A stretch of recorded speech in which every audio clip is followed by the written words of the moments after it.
The world is not random. The world is moving in the direction it is because it's been planned to do that. These entities operate in the unseen, overwhelmingly in the unseen.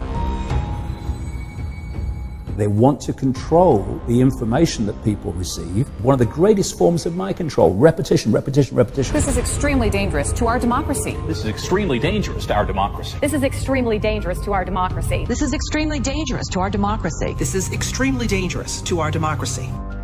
If you want people to have a certain perception of a world event, the world in general, of who we are and the nature of reality, then control what people receive and then control their perception. Once they've got your perceptions, they've got you.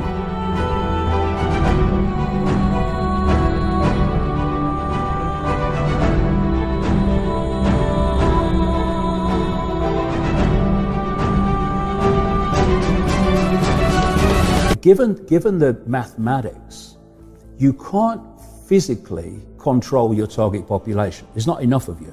Yes, you can do it through people in uniform, which is manipulating the target population to police the target population, but you can't do it en masse. What you need to do is control the perceptions of the population, because perception is everything. Perception dictates what you believe, what you don't believe, what you'll challenge, what you won't challenge, what you'll accept, you won't accept, support, everything. Once they've got your perceptions, they've got you. And they've got your life, and they've got the collective perception. They have humanity.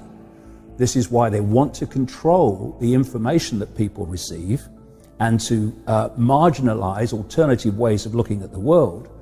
Because where do perceptions come from? They come from information received. It might be a personal experience, information, or it might be the 10 o'clock news. But with most people, it's going to be the 10 o'clock news, but it's information. So if you want people to have a certain perception of a world event, the world in general, of who we are and the nature of reality, then control what people receive, and then you'll control their perception. You see, basically this media or this elite group has also always been very close to the elite media in our country. In fact, in a speech to the Bilderberger Group, easy for me to say, David Rockefeller made an amazing admission. He said, "We are grateful to the media whose directors have attended our meetings and respected their promises of discretion for almost 40 years. It would have been impossible for us to develop our plan for the world if we had been subjected to the light of publicity." So in this age when people are decrying fake news, you know, we're just getting the memo. The news has been manufactured and massaged and shaped and presented. It's been emphasized in one area and total neglect of other areas for a very long time. So that when we look at groups like the Bilderbergers, who are kind of secretive, even though they're composed of the wealthiest, most powerful, most important people on the planet by man's standard, we know nothing about their meetings, and the media who are invited to be there, whether they be from major newspapers or from major networks, or now even with people like Jeff Bezos, who is also part of their group, they have agreed that they'll keep their meetings secret and their discussions private. And these guys are really important. And if we don't do something about these guys, the kids that are starting school now, by the time they come out of school, by the time they come out of college in another 10 years, they're not going to have any reference point for what freedom could have looked like or what the world could have been, because they're all getting locked into this digital world. They're getting locked into this iPad world. So they want kids to have iPads at very early ages. But what do we do to the kids now? You know, they're born, we fill them full of poisons. The government loves to do that on the guise of helping them. And then what do we do with our home lives? We put them in front of the TV and we let the TV look after them. We send them off to the education system. They get trained to be little clones. They go out into the world. They get caught in the credit trap. They end up locked into that, and that's their life. And they sit back and pretend to enjoy it. This guy's having a great time. Got his beer, got his chips, got his remote control. His team's winning. He doesn't even notice that he's chained to a wall of debt. So when I look at the world, I see vast numbers of people who are perceptually programmed. And when I you know, like I break it down in the book, when you look at a human life, it's basically a perceptual programming and download from cradle to grave. Because what we've got in the world is not really a political system. What we've got in the world, encompassing all governments in all countries, is a criminal class that's running the world. People call it an oligarchy. I call it a kakistocracy. It's a kakistocracy. This is a word that was taken out of the dictionary about 100 years ago. It's a real word. Kakistocracy defined as governance by the worst elements of society who govern exclusively in their own interest and to the permanent detriment of all other classes. You see, David Rockefeller was just one, but certainly probably in his lifetime at the top of the clique. But he's part of an extremely wealthy clique who viewed themselves as being the hereditary elite of the world. In fact, in a Rockefeller Brothers Fund special report that they released in 1959, they made the following statement: "Some men are born to rule, but some men are born to be ruled. We cannot escape the task which history has imposed upon us, helping shape a new world order in all of its dimensions: spiritual, economic, political, and social." Now, that may sound like terrible arrogance to you, but you see, men like David Rockefeller and his likes, they look back and say, we, like the Rothschilds and other famous families around the world, we have been wealthy beyond comprehension since 300-400 years ago and even beyond. They are what we call ancient money, not just old money. They are ancient money. They have had money since that as far back as anybody can remember, and they have concluded that it's a consequence of their genetic makeup. Now, that may sound really strange to you, but when you listen to some of the less than public commentary by many of those who are part of the new elite, whether it be Elon Musk or Bezos or some of these other people, they believe that they are evolved further along the chain of evolutionary progression than the rest of us.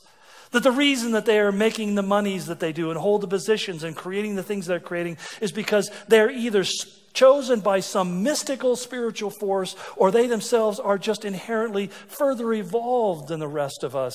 And therefore, they have the right to rule. They have the right to control, and they also have the right not to be questioned or examined closely by the things that they do. They have manipulated human perception by manipulating the information people receive. The plan is to go beyond that, where they are the perception. And what I'm talking about, of course, is artificial intelligence. Which brings us back to the devil's playground, Silicon Valley. Because that is increasingly the center. In the shadows is where it's coming from. But in terms of the world that you can see, Silicon Valley is becoming the center of global control. Not only is it driving, people will be shocked to see how deep Google, oh, it's just a search engine, and Facebook, oh, it's just a social media platform. To see how deep they are in the transhumanist agenda of connecting the human brain to artificial intelligence so that artificial intelligence becomes the human mind. And that's not me pulling this out of the ether. I'm quoting there a Google executive, Ray Kurzweil, one of the global PR men for Frankenstein. Is he a Google exec? I know he's at Singularity University. He's a Google exec at the Singularity University. Okay. And he has said that by 2030, and that's a date, a year that keeps coming up again and again, 2030, the human brain will be started to be connected to artificial intelligence. And I'm quoting Kurzweil here. And then artificial intelligence will do more and more of human thinking until there is no human thought and artificial intelligence is doing it all. Now, why are they openly saying this now? Because the sales pitch is it will make us superhuman. So isn't that great? Getting the population, especially the young, or will be the adults then, addicted to technology is all about the here, kitty, kitty, kitty, preparing people to accept this. So you've got that agenda. at the end of this road of the human mind as we know it being replaced by artificial intelligence. But out of the same, as I was mentioning a few minutes ago, out of the same devil's playground, Silicon Valley, is coming the Google, Facebook, etc., algorithmic censorship more and more of the alternative media using various excuses. Because what they do is this, they'll give you an excuse, oh, we've got to stop jihadis. Okay, right. So, oh yeah, we'll stop jihadis. Okay. And then they widen it and widen it. It's not jihadis anymore, it's people like me. It's and other people that are questioning the official narrative, and they pull them in. So the alternative media is under tremendous pressure now and suppression because it's challenging the narrative, and that changes perception. Change perception, you change the world. And I even look at some of this. I've had a really interesting philosophical look at it lately. Even looking at it, looking at things, and I'm not religious at all, but looking at things such as the end times and biblical stories and all this sort of stuff, the creation of Lucifer. What is Lucifer? Lucifer is the bearer of light. Well, what is light? Light is information. What gives us more light than anything? The internet is the bearer of light. And what does the word Lucifer means? Lucas is light and cipher is code. So the code that bears the light, it's an interesting thing. We've created this system ourselves, and we're transferring all of our knowledge to this system and all of our skills to this system. It's removing us of our life skills. The young kids are losing their life skills, even their ability to communicate with each other properly without texting to each other. Everyone's addicted to dopamine because every time you click an icon on your iPhone, you get a little dopamine hit. So kids are measuring their lives by the pleasure of each moment. How much that is they're able to enjoy each moment they perform. So that's where we're being led into. So this whole system, it's basically removing humanity of all of our life skills. It's gathering all the knowledge of humanity, and it's getting to the point where it could just shut us out. And it's an interesting thing, it's an interesting thing. If you look at ancient witchcraft and all this sort of stuff, and you look at things such as sigils used for summoning demons, and things like scrying mirrors. Have you ever heard of a scrying mirror? A scrying mirror is a black mirror that witches or warlocks would look into to see the future or the past. And it's just a black glass mirror. And it's said to show you the future or the past. You arrange certain sigils and the scrying mirror comes into action. The sigils, when you look at the sigils, these people, they'll sort of paint these diagrams and sigils around the place, and they'll do their pentagram, and they'll sit there with this scrying mirror, and they think they're summoning demons. But really, when you look at it, some of these sigils, they look suspiciously like electronic diagrams. They look like electronic parts. They look like resistors and transistors and signal flow. They look like the stuff that you see in your computer. And you put all these sigils together, and this energy is created, and you create this force. And suddenly you look into your scrying mirror and you can see the future or the past.